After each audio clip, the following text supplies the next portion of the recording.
everybody, and welcome to Nathan on Shuffle and to my latest episode of New Music Weekly, the show where I give you guys the prog news for the week, introduce you guys to some new prog singles, and keep you updated on what's happening here on the channel, what I've done recently and what's coming up soon. Excited to get into it all for you guys. It's November 15th, 2024. Unfortunately, I missed last week. I just didn't see a lot of news items that were worth doing a show about, and just a lot of busy things happening in my life, so thought it would be more interesting to roll it into this show and have a bigger, more variety of things to cover. And there's still not a ton of like big, massive news items and big things happening, but I think I've been able to accumulate some really interesting things and some great new music to check out. That's really a big reason why I do this show weekly, is to point your attention towards some really cool new music that maybe I don't have time to cover on my typical weekly album reviews, but I think are worth pointing your attention to anyways.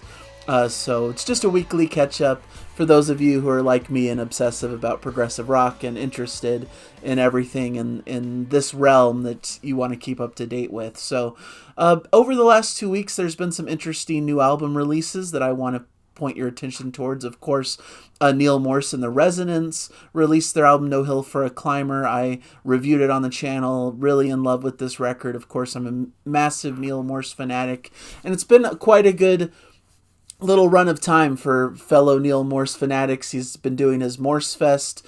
It happened last weekend in the US. There's also going to be a European version happening soon, I believe. So really fun to get to experience. He did the whole Joseph epic on one night. He did some Di Virgilio Morse Jennings, more acoustic stuff, and did some highlights from his musical Jesus Christ the Exorcist. So a lot of fun to be had. He also did an Inner Circle concert for his like more elite fan club, I suppose, where he introduced us to the Resonance members, the member of this new group that he's putting together for this latest album. So really great stuff. If you're a fan of Neal Morse, a lot of cool news in the Neal Morse camp, and we'll see what's gonna come in the near future from his world, and so I'm excited for that.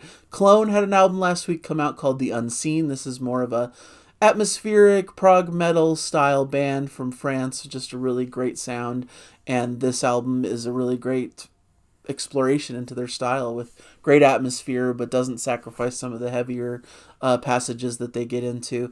Pineapple Thief had a EP come out last week, kind of a companion piece to their earlier album that came out this year. It leads to this, kind of some of the leftover materials from that, I suppose, some bonus tracks, all in the same realm of quality as the original album, so I think it's well worth your attention. We also had the Mommyheads come out with an album called One-Eyed Band. This is more of a kind of a power pop group. Think about Jellyfish and ELO and the Beatles and that kind of realm, with little prog tendencies, but really catchy, great rock music, I think, is how you could imagine. This weekend we have Perfect Storm are releasing an album called Stairs. This is more of an obscure prog band. They do kind of this art rock style with Prog Flourishes, a really great album that I've been enjoying this weekend that I'll point your attention towards. So definitely check that one out. And then Thy Catafalque, incredible album. This is their 7th album. A Hungarian title that I just cannot pronounce, so I'll just leave it at that. Just incredible avant-garde metal. Has some bits of heavier, more aggressive vocals and things like that, more blast beats, kind of death metal-y type sections, but to me, it just was really varied and really interesting. It had a lot of quirky, interesting progressive rock stuff in there that balanced it all out. Some folky vibes, some female vocals. It's all sung in Hungarian, but it's just a beautiful album that I was really, really impressed by this week. So that's some of the new releases. For some of the big prog news items, this just barely broke. This is recent news that I just heard about, is that Peter Sinfield passed away. He was King Crimson's original roadie, lyricist, lights operator, and live sound engineer. He passed away November 14th at the age of 80, responsible for naming the group, finding their first rehearsal space, perhaps most significantly sourcing the artwork for the cover of their debut album In the Court of the Crimson King. And he just worked with a lot of prog luminaries throughout the years, doing lyrics, and did some solo work as well. Collaborated with Ian MacDonald, collaborated a lot with Greg Lake, with ELP, providing lyrics for a lot of classic ELP albums, Brain Salad Surgery, Works Volume 1 and 2, and Love Beach. And just did a whole lot of stuff in the realm of progressive rock, so he'll be largely missed. I know there was some words from Robert Fripp about this, since they're closely associated, so just wanted to mention that at the top of the show. And yeah, so that is sad news, saying goodbye to one of our prog heroes, but that's something I wanted to bring to attention on the show. So I also thought it was interesting that Rick Wakeman had an interview on Rick Beato's channel, one of the bigger names in music YouTube, I would say. Rick Wakeman has a fantastic time there, just talking about his experiences from early on in his career and his session work and early work with the S and stuff. And it's kind of cool because Rick Beato just kind of gives him the floor and lets him just reminisce about all these experiences. He doesn't intervene very much, just kind of lets Rick let loose and talk about these kind of quirky, fun stories. So definitely worth checking out if you're a Rick Wakeman fan. I saw that TesseracT is announcing a deluxe reissue of their 2023 album War of Being, which I thought was a really strong album from them. A little bit in the heavier vein than what I'm used to in the progressive metal sphere, but thought it was a really decent album. And this is going to be an expanded tour edition, dropping January 10th on K-Scope, featuring 3 live songs recorded during their headline slot at Radar Festival in Manchester this July. And we also are seeing this released as a 2LP version coming on black and red marble vinyl. So it should be a really cool release of a really great album. John Lodge gets in the festive mood with a new single, Love Will Conquer All. This is Moody Blues bassist and vocalist, and I thought it was cool, a little bit of a Christmas or festive holiday themed track. That's really well done. It's going to be included on an upcoming EP that is being released on February 14th. And that EP features, yes, singer John Davison on backing vocals. We also got guest contributions from Jeff Downs, Tim Maple, Dave Colquhoun, Ray Nesbitt, and Lodge's 10,000 Light Years band, as well as his wife Kirsten and son Christian. So a cool release to look forward to. Of course, Lodge is reflecting a little bit on some personal health struggles that he had this past year, but it should be an interesting release, and it's a cool little Christmassy style track that we have. I saw that Italian prog metal band Benthos is a new band that has signed with Inside Out Music, and they share their first single called Fossil. This is an experimental progressive metal band.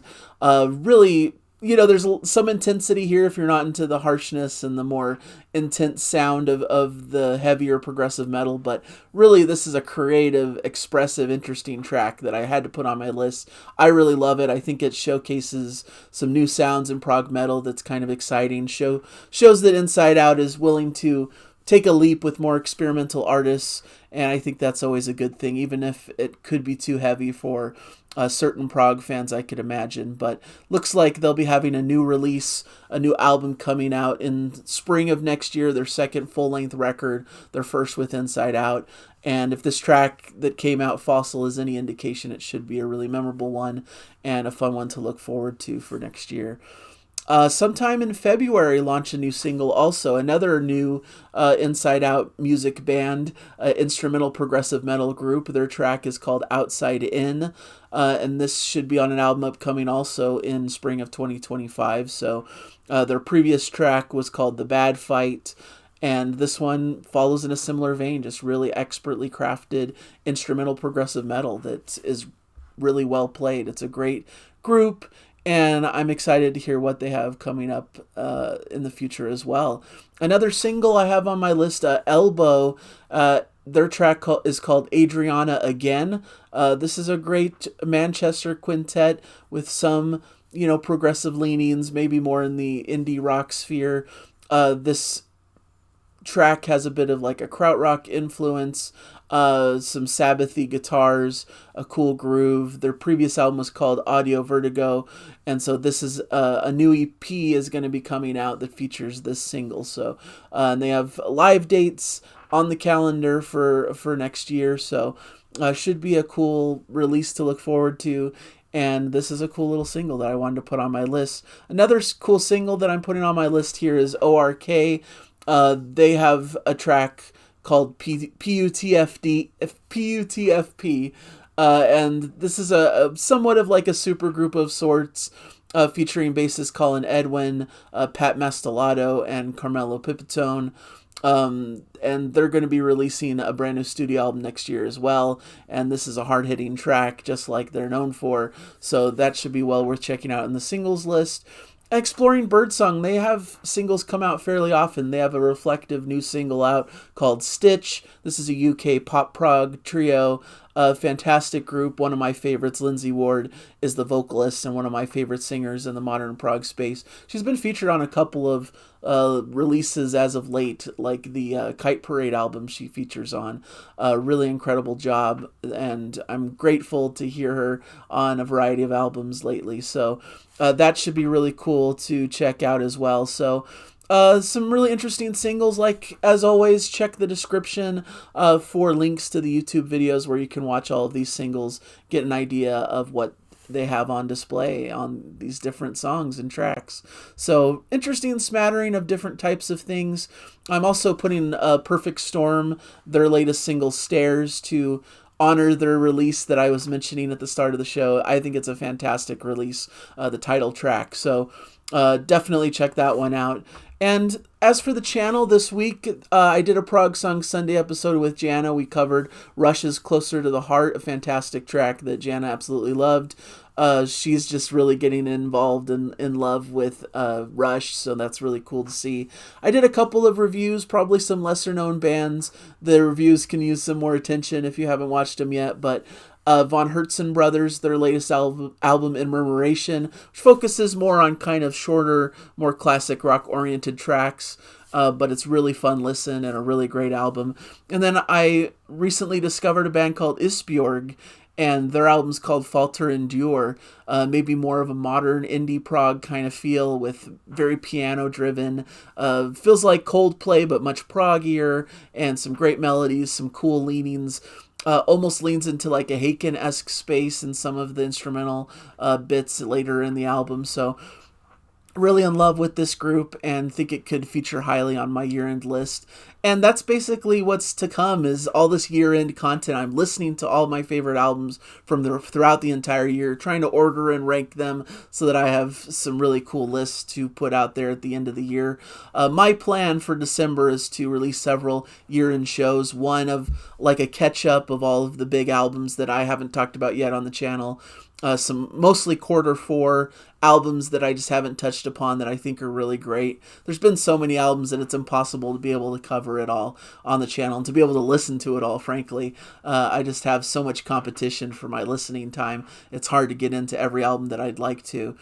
I plan to do a review this week of the new Randy McStein solo record. I'm a big fan of his, and I think his new album's really incredible and showcases some cool experimentation and a singer-songwriter vibe that's really catchy and fun and interesting, so I wanted to delve into that on the channel. I'm planning to do a top 5 as well, so that's going to be the return. It's been a little bit of time since I've done a top 5, and I think that should be one that you guys will enjoy.